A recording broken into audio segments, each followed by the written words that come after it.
क्या है वाराणसी के लोगों की बजट से उम्मीद?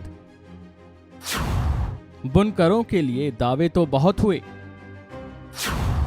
क्या इस बार होगा बम्पर गिफ्ट का ऐलान? 1 फरवरी को वित्त मंत्री निर्मला सीतारमण बजट पेश करेंगी। देश में बढ़ती महंगाई और तमाम मुद्दों के बीच इस बजट से लोगों को काफी उम्मीदें हैं। ऐसे में देश के अंदर कई लोग सरकार से टैक्स दरों में रियायतें की उम्मीद कर रहे हैं। जब बजट पेश होता है, आम आदमी ये सोचता है कि आखिर सरकार उसके लिए क्या ला रही है। ऐसे में वाराणसी के बुनकर इस बजट से काफी आस लगाए बैठे हैं। सुनिए आने वाले बजट पर क्या है बुनकरों को उम्मीद। यहाँ का बुनकर जो है तो बहुत पिछड़ा हुआ है और वो अपनी समस्या आगे तक नहीं पहुँचा पाता है, मतलब गवर्नमेंट तक अपनी समस्या पहुँचा नहीं पाता है। इसलिए उसको जो सब्सिडी मिलना चाहिए या जो उसको और भी जो सुविधाएं मिलना चाहिए वो नहीं मिल पाती हैं। इसलिए बनारस का बुनकर जो है तो काफ़ी पिछड़ा हुआ जा रहा है और यहाँ मॉडर्नाइजेशन नहीं हो पा रहा है। यहाँ शिक्षा का अभाव है, उसमें जो योजनाएं आती भी हैं तो वो बुनकर तक नहीं पहुँच पाती हैं। इसलिए यहाँ का बुनकर काफ़ी पिछड़ा हुआ है और वो दिन ब दिन पिछड़ता चला जा रहा है। अरे उम्मीद तो सरकार तो बढ़िया है, मगर सरकार का पैसा जो आता है तो बीच के लोग खा जाते हैं। सरकार तो मदद देती है मगर हम लोग तक, गरीब तक पहुंचता नहीं ना। तो इसका कोई सुविधा बने कि हम लोग के हाथ तक पहुंचे सुविधा, और सरकार इसको खरीदे माल को। माल बेचने में क्या दिक्कत है? माल बेचने में जिसके पास पैसा, अब हम लोग के पास इतना पैसा तो है नहीं कि माल मार्केट में बेचे। अब सरकारी कोई खरीदारी हो तो हम लोग सरकार के हाथ बेचा जाए क्या? ये सब हम लोग मांग कर रहे हैं कि सरकार कोई सुविधा बनावे कि गरीब का जो तो माल मतलब खरीदे, कोई जगह बनावे और हम लोग कुछ मदद करे पैसे वैसे से कि हम लोग कुछ उसको खड़ा करें, तब ना होगा। अब बुनकर का पास पैसा है नहीं। देश में ऐसा शायद ही कोई होगा जिसने मशहूर बनारसी साड़ियों का नाम ना सुना हो। बनारसी साड़ी तो पूरे देश में नाम से बिकती है, लेकिन इन्हें बनाने वाले किन हालातों में हैं और उनकी सरकार से क्या मांगे हैं, ये जानिए। बुनकर की सिर्फ एक मांग है, अगर वो मांग पूरी हो गई तो अनेक समस्याएं एक ही चीज से कम हो जाएगी।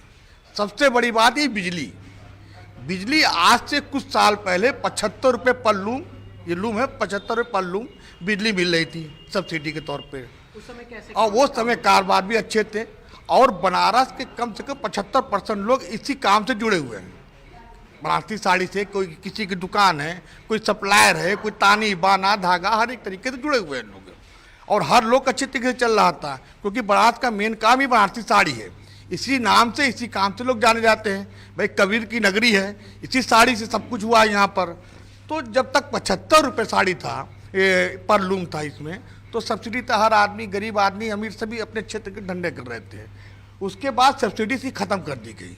बहुत इधर उधर होने के बाद हुआ कि चलो भाई 500 रुपया हुआ, फिर 500 300 रुपया हुआ। तो आज बुनकर 300 रुपया भी नहीं दे पा रहा है, तो प्लान कर रहा है यहाँ वहाँ प्रदेशों में जाके काम करना चाह रहा है, क्योंकि यहाँ के जो बुनकर वो भी बड़े अमीर नहीं थे जो करवाने वाले थे, उनके पास भी 1-2 लोग इसी तरीके से थी। अब चंद लोगों की तो गिनती होती नहीं है।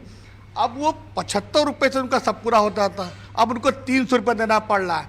उसके बाद भी उनके दिमाग में कि रीडिंग हो रही है, ऐसा ना हो कि कल 300 से 700 हो जाए।